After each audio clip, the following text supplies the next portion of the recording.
പുതിയൊരു എപ്പിസോഡിലേക്ക് എല്ലാവർക്കും സ്വാഗതം. ഇന്നത്തെ ദിവസം നമ്മൾ ഇപ്പൊ ഉള്ളതെന്ന് പറഞ്ഞു കഴിഞ്ഞാൽ ഷാന്റെ വീട്ടിലാണ് കേട്ടോ. ഷാന്റെ വീട് തിരുവനന്തപുരത്താണ് ഉള്ളത്. എന്റെ വീട്ടിൽ നിന്ന് നേരെ ഷാന്റെ വീട്ടിലോട്ട് വന്ന് ഇത് നമ്മുടെ കഴിഞ്ഞ ഇന്ത്യ ട്രിപ്പ്, അതായത് K2K ഡ്രീം റൈഡ് K2Kയുടെ ഫസ്റ്റ് സീസൺ ഉണ്ടായത് നമ്മുടെ ഷാനും സാലിഹുമാണ് കേട്ടോ. ഇത് അവരുടെ ഫ്രണ്ട് മുതലടാ.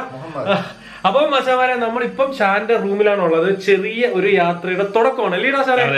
ഷാൻ ഇപ്പം ഗൾഫിൽ നിന്ന് വന്നതാണ്. നമ്മുടെ കഴിഞ്ഞ ട്രിപ്പ് കഴിഞ്ഞിട്ട് നീ ഗൾഫിൽ പോയ പോക്കാണ്. ഇപ്പൊ അടുത്ത ട്രിപ്പിന് തിരിച്ചു വന്നത് അതാണ്. അപ്പൊ ട്രിപ്പ് ഇതേവരെ നമ്മൾ സബ്സ്ക്രൈബേഴ്സിന്റെ അടുത്തും ആരടുത്തും പറഞ്ഞിട്ടില്ല. ഒരു സർപ്രൈസ് ട്രിപ്പാണ് കേട്ടോ. സർപ്രൈസ് ആവാൻ കാരണം വേറെ ഒന്നുമല്ല, പ്ലാനിങ് ഒന്നും ഇല്ലായിരുന്നു. ചട്ടപ്പെട്ട എന്നുള്ളത്. ഇപ്പൊ ട്രിപ്പ് പോകുന്നത് സാലിഹില്ല കേട്ടോ. കഴിഞ്ഞ വട്ടം സാലിഹും ഉണ്ടായിരുന്നു, ഈ വട്ടം ഞാനും ഷാനും കൂടെ ആണ് പോകുന്നത്. അപ്പം ചിരി വരുന്നത് കേട്ടോ. വേറെ ഒന്നും കണ്ടല്ല വശമാരെ. അതിന്റെ ഇടയ്ക്ക് നമ്മള് വണ്ടി ഓടിച്ചിട്ട് ഇപ്പൊ ഈ ഒരു ട്രിപ്പ് കംപ്ലീറ്റ് ചെയ്യാൻ പറ്റൂല. കാരണം വെച്ചാൽ സമയവും കുറവാണ്. അതുപോലെ തന്നെ നമ്മുടെ പോകാൻ ഉദ്ദേശിക്കുന്ന സ്ഥലത്ത് അടയ്ക്കാനുള്ള ചാൻസും കുറവാണ്. അപ്പൊ നമ്മള് സ്ഥലം നിങ്ങൾക്ക് ഏകദേശം പിടികിട്ടി കാണും. അപ്പം ചെറിയൊരു റൈഡാണ്. അത്യാവശ്യം കഴിഞ്ഞ ട്രിപ്പില് നമുക്ക് ക്യാമറാസ് ഇല്ലായിരുന്നു. അതുപോലെ തന്നെ ഒരുപാട് ഷോർട്ടേജ് ഉണ്ടായിരുന്നു. പല കാര്യങ്ങൾക്കും നമുക്ക് എന്താ പറയുക പരിമിതികളുണ്ടായിരുന്നു. ഈ വട്ടം നമുക്ക് പറ്റുന്ന രീതിയിൽ മാക്സിമം നല്ല വിഷ്വൽ ക്വാളിറ്റിയിൽ വീഡിയോ ചെയ്യാനാണ് ശ്രമിക്കാൻ പോകുന്നത് അല്ലേ? യവനായിരിക്കും ക്യാമറാമാൻ. എന്ത് കുറ്റം ഉണ്ടെങ്കിലും ഈ യവന് വന്ന് തെറി വിളിച്ച ഒരു രക്ഷയില്ല അവകാശമാരെ. അപ്പൊ അതിന്റെ ഇടയ്ക്കിട്ട് നമ്മൾ നേരെ പോയി നമ്മുടെ വണ്ടി പാഴ്സൽ ചെയ്തായിരുന്നു കേട്ടോ. അപ്പൊ പലരും നമ്മൾ എല്ലാ വട്ടവും ട്രിപ്പ് ബൈക്കിലാണ്. അപ്പൊ പലർക്കും പിന്നെ ബൈക്കിൽ ട്രിപ്പ് അടിച്ചപ്പോൾ പലരും ചോദിച്ചായിരുന്നു വണ്ടി കയറ്റി വിട്ടിട്ട് നമ്മൾ ലഡാക്കൊക്കെ അടിക്കണമെങ്കിൽ നമ്മളിപ്പോ എങ്ങനെയാണെന്നുള്ളത്. അപ്പൊ നമ്മൾ ട്രിവാൻഡ്രത്ത് നിന്ന് വണ്ടി എവിടെ കയറ്റി വിട്ടു? ഛത്തീസ്ഗഡിലേക്ക് വണ്ടി കയറ്റി വിട്ടു കേട്ടോ. അപ്പം നമ്മൾ അവിടെ പോയതും രാവിലെ വീട്ടിൽ നിന്ന് ഇറങ്ങുന്നതൊക്കെ കുറച്ച് ഷൂട്ട് ചെയ്ത് വെച്ചിട്ടുണ്ട്. അപ്പൊ അത് പോയി കണ്ടിട്ട് വരുമ്പോഴത്തേനും നമ്മൾ ഇവിടുത്തെ ഒരു അലങ്കോല പരിപാടികൾ വേറെ ഒന്നല്ല, നമ്മൾ എന്തൊക്കെയാണ് കൊണ്ടുപോകുന്നത്, എങ്ങനെയാണ് നമ്മൾ പോകാൻ പോകുന്നത്, അതിന്റെ പരിപാടി കാണിച്ചു തരാം. അപ്പൊ നേരെ പോയി വീട്ടിലോട്ട് പോവാം. ഒപ്പം തന്നെ മറ്റൊരു കണ്ടിട്ട് വരട്ടെ. നമ്മൾ ഇത്രയും നേരം ഇവിടം വരെ എത്തിയതൊരു പോയി കണ്ടിട്ട് വരട്ടെ. അപ്പൊ ഒരു ബ്ലിപ്പ് അടിച്ചേക്കാം.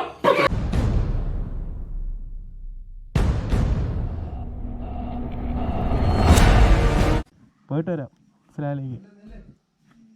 അപ്പൊ വരെ നമ്മളിപ്പോ നിൽക്കുന്നതെന്ന് പറഞ്ഞു കഴിഞ്ഞാൽ നേരെ നമ്മുടെ വണ്ടി കൊണ്ട് കൊടുത്തിട്ടുണ്ട് കേട്ടോ. കൊടുത്ത് ബില്ലൊക്കെ പേ ചെയ്തിട്ടാണ് നിൽക്കുന്നത്. അപ്പോൾ സംഭവം എന്ന് പറഞ്ഞു കഴിഞ്ഞാൽ എല്ലാവർക്കും കൺഫ്യൂഷൻ ആണ്, എങ്ങനെയാണ് വണ്ടി കയറ്റി വിടുന്നത്, എന്തൊക്കെ രേഖകൾ വേണം. അപ്പൊ നമ്മൾ ഇവിടെ വന്നപ്പോൾ നമ്മുടെ അടുത്ത് പറഞ്ഞതെന്ന് വെച്ച് കഴിഞ്ഞാൽ RC ഓണർ തന്നെ വന്നാൽ മാത്രമേ വണ്ടി കയറ്റിവിടാൻ പറ്റുള്ളൂ അല്ലേ? പക്ഷെ ചിലയിടത്തൊക്കെ RC ഓണർ അല്ലെന്നുണ്ടെങ്കിലും നമ്മളിപ്പം നമ്മുടെ എന്റെ വീട്ടിലെ പേരന്റിന്റെ പേരിലാണ് വണ്ടി കയറ്റി വിടണമെങ്കിലും മെയിൻ സ്റ്റേഷനിൽ മാത്രം RC അവർ മെയിനായിട്ട് ചോദിക്കുന്നുള്ളൂ. ചിലയിടത്ത് ചോദിക്കും. ഇപ്പൊ നമ്മളിവിടെ വന്നപ്പോൾ ചോദിച്ചിട്ട് RC ഓണർ തന്നെ ആണോ എന്ന് ചോദിച്ചു. പക്ഷെ അല്ല, നമ്മളിപ്പം പറയാണ് RC ഓണർ അല്ല എന്ന് പറയാമെങ്കിൽ അവിടെ പോകുമ്പോൾ ഇങ്ങനത്തെ ഇഷ്യൂസ് വന്നു കഴിഞ്ഞാൽ ചിലപ്പോൾ സീനാവും. അതുകൊണ്ടാണ് പറയുന്നത്. അപ്പം RC വണ്ടി ചിലപ്പോഴൊക്കെ പണി കിട്ടാൻ ചാൻസ് ഉണ്ട്. അപ്പൊ മാക്സിമം RC ഓണർ നമ്മുടെ സ്വന്തം പേരിലുള്ള വണ്ടി കയറ്റി വിടുന്നതായിരിക്കും കേട്ടോ കുറച്ചും കൂടെ ഫ്ലെക്സിബിൾ ആയിട്ടുള്ള കാര്യം. ഇല്ലെങ്കിൽ ചിലപ്പം ചിലയിടത്തൊക്കെ പണി കിട്ടാൻ ചാൻസ് ഉണ്ട്. പിന്നെ മച്ചാമാരെ റേറ്റും കാര്യങ്ങളും എല്ലാം ഞാൻ പറയാം. അപ്പൊ ആദ്യം നമ്മുടെ വേണ്ട രേഖകളെന്ന് പറഞ്ഞാൽ ഒന്നെന്ന് പറഞ്ഞു കഴിഞ്ഞാൽ വണ്ടിയുടെ RC വേണം, രണ്ടെന്ന് പറഞ്ഞാൽ നമ്മുടെ ഒരു ID പ്രൂഫ് വേണം. ഇത് രണ്ടും കൊണ്ട് നേരെ വണ്ടി കൊണ്ട് റെയിൽവേ സ്റ്റേഷനിൽ കൊടുക്കുക. അപ്പം പിന്നെ ചെയ്യേണ്ടതെന്ന് പറഞ്ഞാൽ വണ്ടിയിൽ ഫുൾ എണ്ണ ഊറ്റണം കേട്ടോ. അത് ഇവിടുന്ന് തന്നെ ചെയ്തോളും. അപ്പം നമ്മൾ കൊണ്ടുവരുന്ന സമയത്ത് വണ്ടിയിൽ നിന്ന് എണ്ണ വറ്റിച്ചുകൊണ്ട് വരും. ഇല്ലാന്നുണ്ടെങ്കിൽ നമ്മൾ ട്രിപ്പൊക്കെ പോകുന്ന സമയത്താണെങ്കിൽ വണ്ടി കൊടുത്തിട്ട് പോകുമ്പോൾ എണ്ണ ഇവിടെ തന്നെ കളഞ്ഞിട്ട് പോകേണ്ട. അപ്പൊ നമ്മുടെ വണ്ടിയിൽ 4.5 ലിറ്റർ ആണ് എണ്ണ ഉണ്ടായത് കേട്ടോ. പിന്നെ നമ്മുടെ ചെക്കന്മാരൊക്കെ ഉള്ളായിരുന്നുകൊണ്ട് അമ്മാരുടെ വണ്ടിയിലൊക്കെ എടുത്ത് ഒഴിച്ചു. അപ്പം വണ്ടിയിൽ എണ്ണ അവർ ഫുള്ള് കാലിയാക്കി വണ്ടി സീറോ ഫ്യൂൽ ആക്കിയതിന് ശേഷം മാത്രമേ വണ്ടി കയറ്റി വിടത്തുള്ളൂ. അതല്ല അവർ ചെയ്തോളും.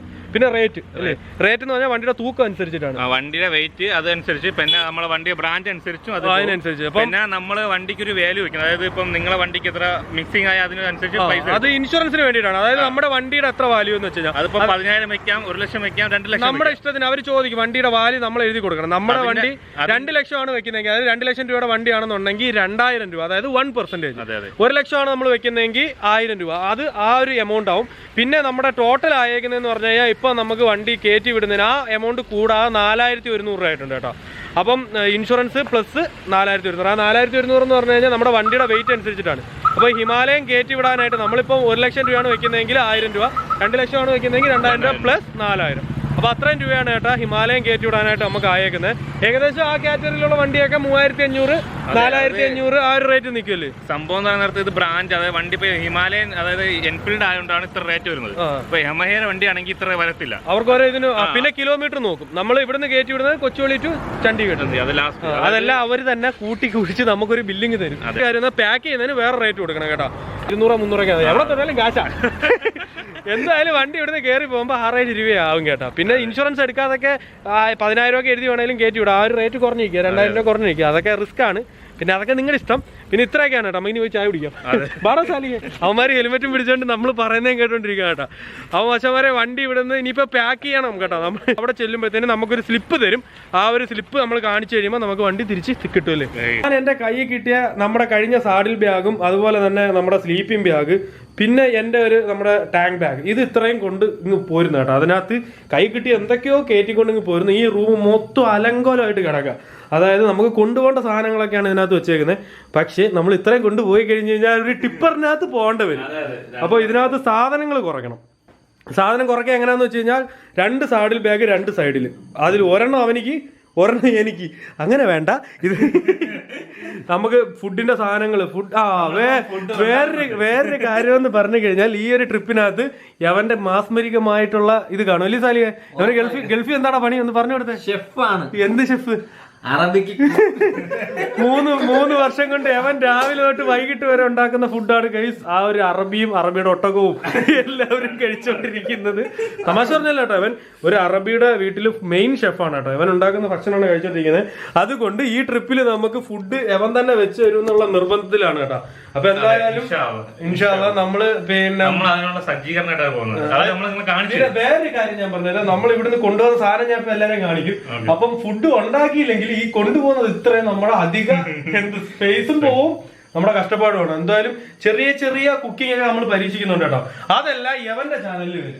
യവൻ ഇതിന് വേണ്ടിയിട്ട് ഒരു കിടിലം പുതിയൊരു ചാനൽ തുടങ്ങിയിട്ടുണ്ട്. അത് ഞാൻ ഡിസ്ക്രിപ്ഷനിൽ ലിങ്ക് കൊടുക്കാം. നിങ്ങളൊന്ന് ജസ്റ്റ് ഒരു കണ്ടു നോക്കാം കേട്ടോ. അതായത് കിടിലം ഐറ്റംസ്, അത് വലിയ രീതിയിൽ വ്ളോഗായിട്ടൊന്നുമല്ല, ഒരു 5 മിനിറ്റ് 4 മിനിറ്റ് വീഡിയോസ്. ആ ഒരു പിന്നെ പ്രിപ്പറേഷനും അത് മജ്ബൂസും മജ്നൂനെയൊക്കെ ആട്ടോ ഉണ്ടാക്കി. അതാണ്. എന്തായാലും അതൊക്കെ കണ്ടു നോക്കട്ടോ. അപ്പം നമ്മള് ഇനിയിപ്പം ഇതൊന്ന് സെറ്റ് ചെയ്യുന്ന കാണിച്ചു തരാം. നമ്മുടെ സാഡിൽ ബാഗിൽ നമ്മൾ കൊണ്ടുപോകുന്ന സാധനങ്ങൾ അല്ലേ, നമ്മൾ വലുതായിട്ട് കൊണ്ടുപോകുന്നില്ല, എന്നാലും കൊണ്ടുപോകുന്ന സാധനങ്ങൾ കാണിച്ചു തരാം. അപ്പൊ മച്ചാമാരെ ഏറ്റവും ഇമ്പോർട്ടന്റ് ആയിട്ടുള്ളത് ഗിയേഴ്സ് ആണ് കേട്ടോ. നമ്മൾ ഏതൊരു ട്രിപ്പിലും നമ്മളെ പ്രൊട്ടക്ട് ചെയ്യുന്ന നമ്മുടെ ഗിയേഴ്സ്. ഇത് എന്റെ പിന്നെ ഇതാണ്, ഏതാണ് ഗ്ലൗസ്, എന്റെ ഗ്ലൗസ് ആണ്. നിന്റെ ഗ്ലൗസ് അവിടെ. ഇപ്പൊ മച്ചാമാരെ ഇത് ഗ്ലൗസ്, ഷാന്റെ ഗ്ലൗസ്. ഇപ്പം രണ്ടും ഫുൾ ഗ്ലൗ ആണ്.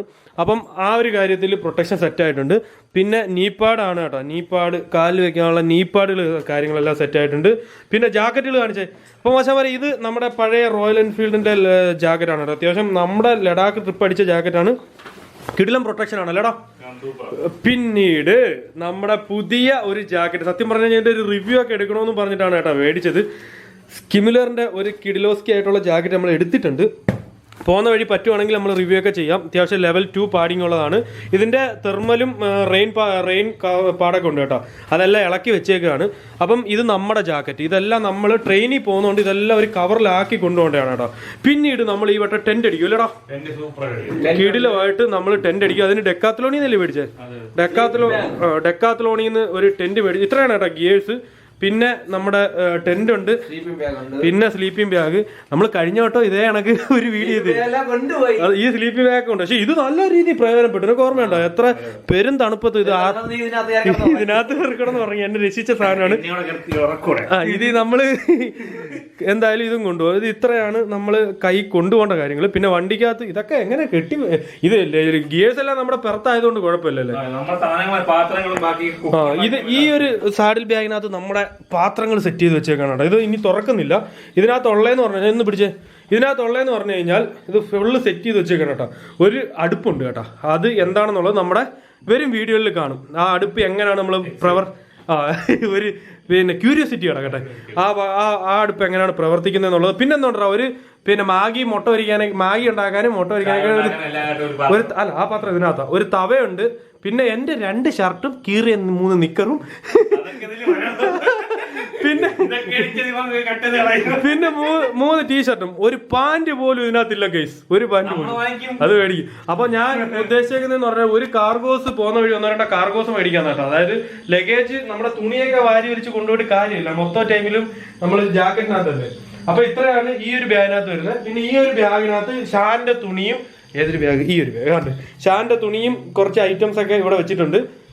പിന്നീട് നമ്മുടെ ടാങ്ക് ബാഗിനകത്താണ് നമ്മുടെ മെയിൻ ഇമ്പോർട്ടൻ്റ് ഐറ്റംസ് കേട്ടോ. ഇമ്പോർട്ടൻ്റ് ഐറ്റംസ് എന്ന് പറഞ്ഞു കഴിഞ്ഞാൽ നമ്മൾ വിഷ്വൽ ക്വാളിറ്റി വേണ്ടേ.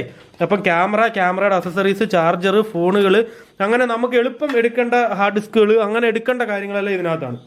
അപ്പം ഇത്രയും ഈ ഒരു ടാങ്ക് ബാഗ് ടാങ്കിൽ വെക്കും, സാഡിൽ ബാഗ് 2 സൈഡിലായിട്ട് വെക്കും. ഒരുപാട് ഗോപ്രോകളുണ്ട്. ഒരുപാടല്ല, ഒരു ഗോപ്രോയും ഇപ്പൊ ഷൂട്ട് ചെയ്യുന്ന ഒരു G7X, പിന്നെ 2-3 ഫോണും. അതാണ് കഴിഞ്ഞ വട്ടം ഒരു ഫോൺ ഞാൻ കടലാസ്, ഞാൻ കന്നാസ്. പിന്നെ എന്ന് പറയുന്നിടത്ത് നമ്മൾ മെയിൻ ആയിട്ട് നോക്കുകയാണെങ്കിൽ നമ്മൾ കൈനിൽ പോയ സമയത്ത് നമ്മള് എക്സ്, അതായത് ഐഫോൺ എക്സിലാണ് വെറും ഒരു എക്സ് മാത്രം വെച്ചാണ് നിങ്ങൾ കഴിഞ്ഞ പ്രാവശ്യം നമ്മളെ മൊത്തം കണ്ടത്. നോട്ട് 8 ആ നോട്ട് 8 എവിടെ? അപ്പൊ മച്ചാമാരെ ഇതൊക്കെ. പിന്നെ വേറൊരു ലെവൽ ഐറ്റം ഉണ്ട് കേട്ടോ. എനിക്ക് ഷാൻ ഗൾഫിൽ നിന്ന് വന്നപ്പോൾ ഗിഫ്റ്റ് തന്നിട്ടുള്ള ഐറ്റമാണ് മച്ചാമാരെ കാണിക്കാൻ പോകുന്നത്. വേറൊന്നുമല്ല, ഇത് കണ്ടോ, എന്തോന്നൊന്ന് പറഞ്ഞു പറഞ്ഞ ഇപ്പോഴും ഓണായി കിടക്കുന്നു. ആ മച്ചാമാരെ ഒരു ഇന്റർകോം കേട്ടോ. ഇത് എന്താണ് ലൈറ്റ് എത്തി കിടക്കുന്നത് മണിക്കൂർ രാവിലെ. മച്ചാമാരെ ആരെങ്കിലും ഈ വീഡിയോ കാണുന്നുണ്ടെങ്കിൽ ഈ ഒരു ഇന്റർകോമിന്റെ പ്രവർത്തനം, എനിക്ക് 10-35 ഇന്റർകോം ആണല്ലേടാ, ഇതിന്റെ പ്രവർത്തനം ഇറങ്ങി ഒന്ന് കമന്റ് ചെയ്യാം കേട്ടോ. ഇത് ഓഫ് ആക്കാനും ഓണാക്കാനും പോലും പറ്റാത്ത അവസ്ഥയിലാണ് ഇരിക്കുന്നത്. ഇതിപ്പോ ഇങ്ങനെ കത്തിക്കൊണ്ടിരിക്കുക കേട്ടോ. കണ്ടോ, നീല ഇങ്ങനെ കത്തിക്കൊണ്ടിരിക്കുക എടുത്തോളം തൊട്ട്. അപ്പം ആ ഐറ്റം എല്ലാം ഉണ്ട് കേട്ടോ. ഇതൊരു ഇന്റർകോം ഉണ്ട്. ഇതൊക്കെ സെറ്റ് ചെയ്യണമെന്ന് വിചാരിച്ചു, അതൊന്നും ഇനി നടക്കൂല. പിന്നെ നമ്മുടെ വണ്ടി പാഴ്സൽ ചെയ്തപ്പോഴത്തേന് നമ്മൾ ഇളക്കി വെച്ചിട്ടുള്ള ഗ്ലാസ്, നമ്മുടെ വൈസർ അതൊക്കെ കൊണ്ടുപോകണം കേട്ടോ. അപ്പം ഇത്രയൊക്കെയാണ് നമ്മൾ കൊണ്ടുപോകാൻ പോകുന്നത്. പിന്നെ പ്രധാന ചെറിയൊരു വീഡിയോ ആണ്, അതായത് നമ്മുടെ ഈ ഒരു സ്റ്റാർട്ടപ്പ് അപ്ഡേഷൻ. അതായത് ഇനി വരുന്ന വീഡിയോസ് അത്യാവശ്യം ലഡാക്ക് സീസൺ 2 അതായിരിക്കും. എന്തായാലും അത്യാവശ്യം നമ്മളെ കൊണ്ട് പറ്റുന്ന രീതിയിൽ ചെയ്യാം. കുറെ പേര് ചോദിച്ചിട്ടുണ്ടായിരുന്നു എനർജി കുറച്ച് കുറഞ്ഞു. എനർജി കുറച്ചൊന്നും കുറഞ്ഞിട്ടില്ല കേട്ടോ, ഇച്ചിരി കൂടിയിട്ടുണ്ട്. ഫുൾ എനർജി ആണ് കേട്ടോ. അപ്പം ആശാമാരെ എന്തായാലും ഇത്രയൊക്കെ ഉള്ളു ഈ ചെറിയൊരു വീഡിയോയില്. അപ്പം ഇനിയുള്ള വീഡിയോ നമ്മൾ ഇനി ട്രെയിനിൽ കയറും, നമ്മൾ ചണ്ഡീഗഡിൽ പോയി വണ്ടി കളക്ട് ചെയ്യും. ഒരുപാട് കാര്യങ്ങളുണ്ട് കേട്ടോ. അപ്പം ഒരുപാട് കാഴ്ചകളുണ്ട്, വ്യത്യസ്തമായിട്ടുള്ള കാഴ്ചകളുണ്ട്. ഞാനും ഷാനും പിന്നെ വഴിയിൽ നിന്നൊക്കെ കിട്ടുന്നവരെയൊക്കെ കൂട്ടിയിട്ട് ചെയ്യാം. അപ്പൊ വച്ചവരെ ഇത്രയൊക്കെ പറഞ്ഞിട്ട് ചെറിയൊരു വീഡിയോ ഇവിടെ അവസാനിപ്പിച്ചാലോ? അപ്പൊ വച്ചവരെ ഇത്രയൊക്കെ പറഞ്ഞിട്ട് ചെറിയൊരു വീഡിയോ ഇവിടെ അവസാനിപ്പിക്കാണ്. വീഡിയോ ഇഷ്ടപ്പെട്ടു കഴിഞ്ഞാൽ ലൈക്ക് ചെയ്യുക, നിങ്ങളുടെ സബ്സ്ക്രൈബ് ചെയ്യുക. അപ്പൊ നിങ്ങളുടെ അഭിപ്രായം തന്നെ കമന്റ് കൂടെ ചെയ്തേക്കാം കേട്ടോ. നിങ്ങൾ എങ്ങനെ വേണം, എന്തെങ്കിലുമൊക്കെ മാറ്റങ്ങൾ വരുത്തണോന്നൊക്കെ ഉള്ളത്. അപ്പം അടുത്ത വീഡിയോയിൽ കാണാം. അതുവരേക്കും വെയിറ്റ് ചെയ്തിരിക്കുക കേട്ടോ. നമ്മുടെ വീഡിയോസ് കിഡിലോസ്കി ആയിട്ട് വരുന്നുണ്ട്. Bye bye.